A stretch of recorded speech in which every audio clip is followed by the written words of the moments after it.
My name is Yetsuwa Castillo. I'm the owner of YCA Lexlash, and I'm 22 years old. My name is Ricky. My business name is Marksman Trucking, and I am 23 years old.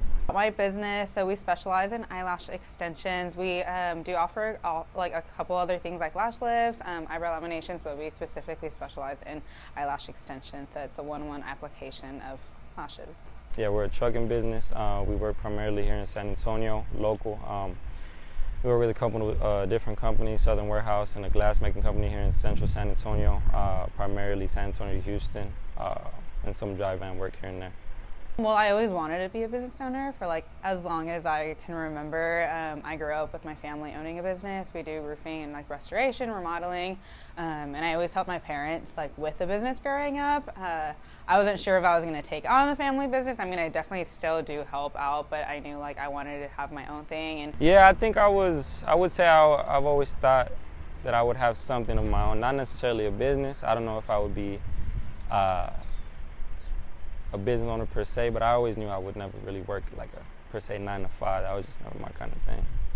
Biggest challenge is trying to make everyone happy, because at the end of the day, like there's always going to be someone that's going to be upset, something's going to be like wrong. So I guess biggest challenge is trying to please everyone, and I know at the end of the day that's not something that's possible, but I would say that would be the biggest challenge, like making sure everyone's happy. In the business that we're in, you can have a lane, a customer, a good customer one day, and then the next, someone comes in and undercuts you, and now you're fighting for work.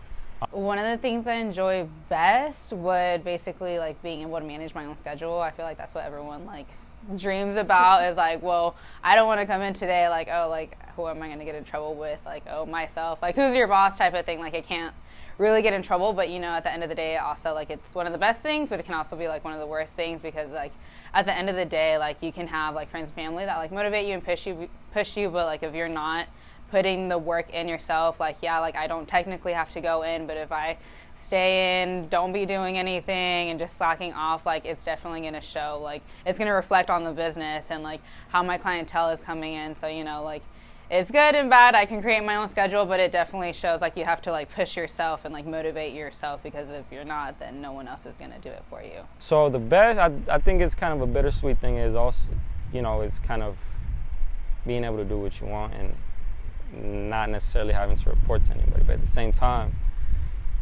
you're the decision maker. So if you make the wrong decision, you're at fault. You have no one else to blame but you. And then I think it gets a little bit more deeper, because it's not just me.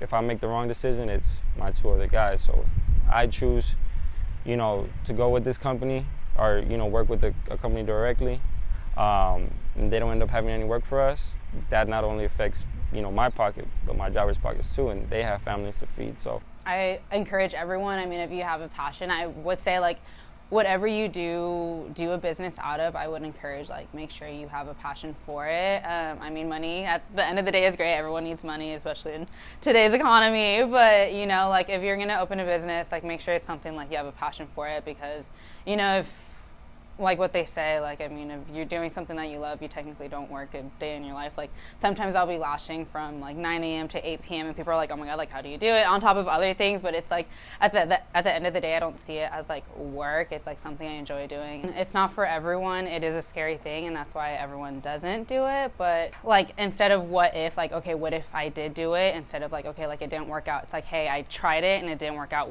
versus, like, hey, what if I did try it, and it could have worked out? So it's, like, there's always going to be risks. Like, you can't, I mean, I fall short of that too, is like being comfortable with like where you're at. So it's like, you can be comfortable, but if you want to like jump into entrepreneurship, you want to have a business, like it's not an easy thing to do. If it was easy, everyone would do it. So it's like, you have to take that risk. Like if you look up the definition of being an entrepreneur, it's literally someone who takes risks. So it's putting yourself out there and risking it not working out, but it's also risking like, what if it does work out? I would say definitely do your due diligence.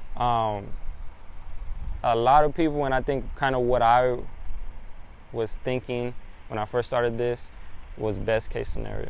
It's like, okay, yeah, this is what's gonna happen. We're gonna make this much money, and this is how much we're paying, and this and that.